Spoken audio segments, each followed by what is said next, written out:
You and I are going wine shopping together. You can find a sensational bottle of wine for criminally low prices. Let's get started exploring and tasting new wines together.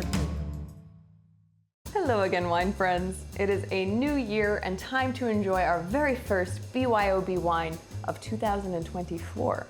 And I've chosen a really nice, easy, light-bodied, very pretty red wine to just ease us into this new year. And it's a fun grape, fun region. They don't always get the respect they deserve. A lot of that goes to the neighbor to the north of this region. But when you start really honing in into these very specific sub-regions of the area, regions known as crus, you start to see what this grape is capable of, can make really serious, really beautiful wines. So let's learn a little bit more about Gamay, specifically from the Beaujolais cru of Fleurie. Beaujolais is technically part of Burgundy, but a lot of people keep them separate, especially when it comes to studying wine. This is because they're very different areas in terms of terroir and wine production. You head south from Burgundy and enter Beaujolais. You leave the land of Pinot Noir and enter the land of Gamay. Beaujolais wines are broken up into different tiers. The wine that's produced the most and is generally the most cost-effective is labeled simply Beaujolais on the bottle. And this means the grapes that make up the wine come from a large area at the south of the region. This is also where the grapes that make Beaujolais Nouveau come from. Moving on up, there is the Beaujolais Village tier. These grapes are coming from smaller patches of the region that hug around the Beaujolais crus. Now these crus are the top of the top when it comes to production in Beaujolais. There are 10 of these crus, the most famous of which are Morgon and Fleurie. Each cru has its own singular expression of the Gamay grape. In Fleurie, where our wine is from, it's known as the Queen of Beaujolais and makes what many consider to be the most feminine style of the 10 crus. Winemaking in Fleurie started here in the 15th century, while the official Fleurie appellation was created in 1936. Gamay is far and away the most planted grape here, though you will find some small plantings of the Chardonnay and elegance grapes. Gamay, or Gamay Noir, is practically synonymous with Beaujolais, and it is now known to be a crossing of Pinot Noir and a grape called Gouais. And unlike its parent Pinot Noir, Beaujolais is a lot friendlier to cultivate and usually finishes ripening a couple weeks before Pinot Noir. It has a bit of a scandalous history though, and a lot of people in the region did not want Gamay to be planted there. In 1935, the Duke of Burgundy, Philippe the Bold, outlawed the cultivation of Gamay as being a very bad and disloyal plant, due in part to the variety occupying land that could be used for the more elegant Pinot Noir grape. Decades later, Philippe the Good issued another edict against Gamay, in which he stated that the reason for the ban was because the Dukes of Burgundy are known as the lords of the best wines in Christendom. We will maintain our reputation. And these edicts basically had the effect of pushing Gamay plantings further and further south out of Burgundy and into a region that had much more granite-heavy soils, which Gamay actually thrives on. So this bottle I chose is from a producer called Domaine des Quatre Vents, which means four winds, Domain of the Four Winds, and it's $14.99 at your local Trader Joe's.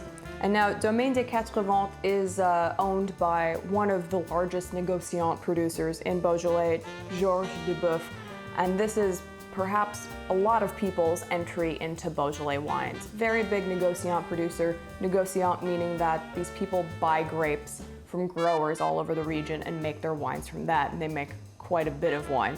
So Georges Duboeuf, a lot of people's introduction to Beaujolais.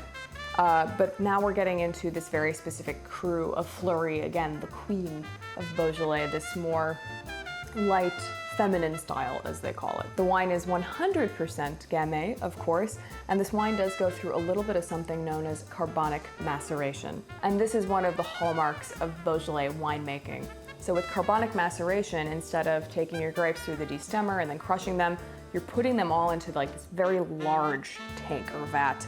And the weight of the grapes on top is crushing the wines on bottom naturally, letting gravity do its work. And those grapes on the bottom start going through a more traditional fermentation and releasing CO2 up to the higher levels of the grapes that are still intact.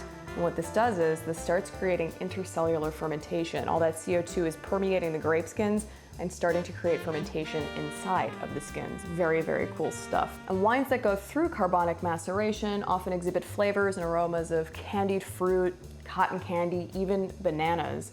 And because you have all this stem inclusion, these grapes haven't been destemmed, you have these fun kind of stemmy green notes, cracked green pepper.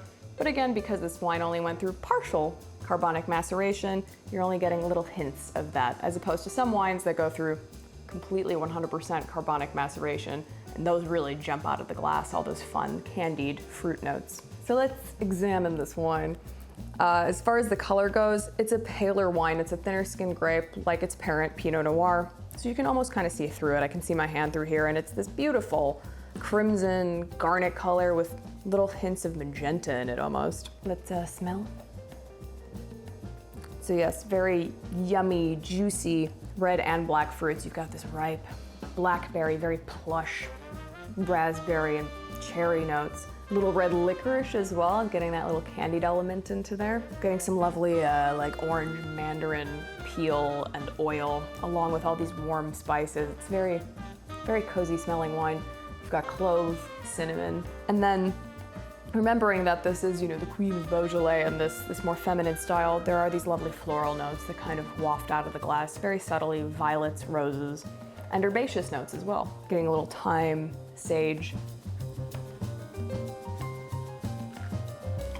On the palate, Gamay has great acidity. This is moderate, medium plus acidity. Lovely mouth-watering. Medium to light bodied, very easy to drink. Highly recommend this with a chill on it, by the way. Beaujolais is great in general with a chill, but especially this lighter style, fantastic with the chill on it. So yeah, that medium to light bodied, medium to medium minus tannins, very soft, easy to drink. And then moderate alcohol, it's pretty moderate. Oh, it's 14.5. It's 14.5% alcohol, which is a lot higher than I would have expected for this wine that I'm drinking. I mean, it smells a little hot, as we call it, but I'm not picking up this like huge burn as I sip on it, and it doesn't have this, with that elevated alcohol, I'd expect a little more like viscosity, oiliness, heft on the palate. Still very lifted and very fresh. So this is a fun wine to pair with a wide variety of things. When you have these lighter reds, they're really fun to play with because they can do so much. If you're starting to get into one of the other more famous crus that I mentioned, Morgon and Fleurie are some of the biggest exports as far as crus go in Beaujolais, so you see a lot more of them on the market. But Morgon is further south, so it's a little warmer, and they make wines of a little more structure and they're a little more robust, whereas this is more of that kind of elegant, leaner style. I mean, I imagine you have some fun leftovers from the holidays sitting around, so highly recommend drinking a Beaujolais, specifically a Fleurie with those. Fantastic with like ham, with that glaze. Absolutely, any kind of poultry or pork. This is your leftover wine that you're gonna want to enjoy it with. If you're gonna have any kind of roast chicken dishes, especially something with the herbal component, the thyme, the sage, rosemary, absolutely fantastic with this. Great with different cheeses as well. I'd love this with mushroom dishes as well, a mushroom risotto. I highly recommend you go out and check out all the crus of Beaujolais if you can. Fleurie is a wonderful introduction into that world, and it's fun because all these crus are kind of stretched out from the very north of Beaujolais, moving further south. They're stretched out along this lovely corridor, with the northern crus just being a little more lighter bodied, ethereal, a little more like structure. Some very ageable ones as well, like Moulin Avant wines can age really nice. And then you move further south to Brie, Côte de Brie, and they get a little more rounder and plush. It's really fun to see the differences as you move south through these different crus. So maybe that's a fun goal for 2024. Try all 10 crus of Beaujolais. That's a great goal, actually. Let's do that together. So Fleurie, great introduction to that. I highly recommend you go check out a bottle of Fleurie. Great introduction to the region and to see how these wines can get more serious, especially as you start comparing the crus to just straight Beaujolais or Beaujolais Village. Really fun to see the little nuances and the differences. So Gamay is such a great grape, and nowhere else is it done like Beaujolais. I mean, like, this is a benchmark. It's great in a lot of other parts of the world.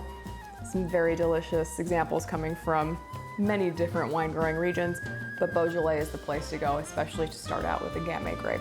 So let me know what you think of this Fleurie.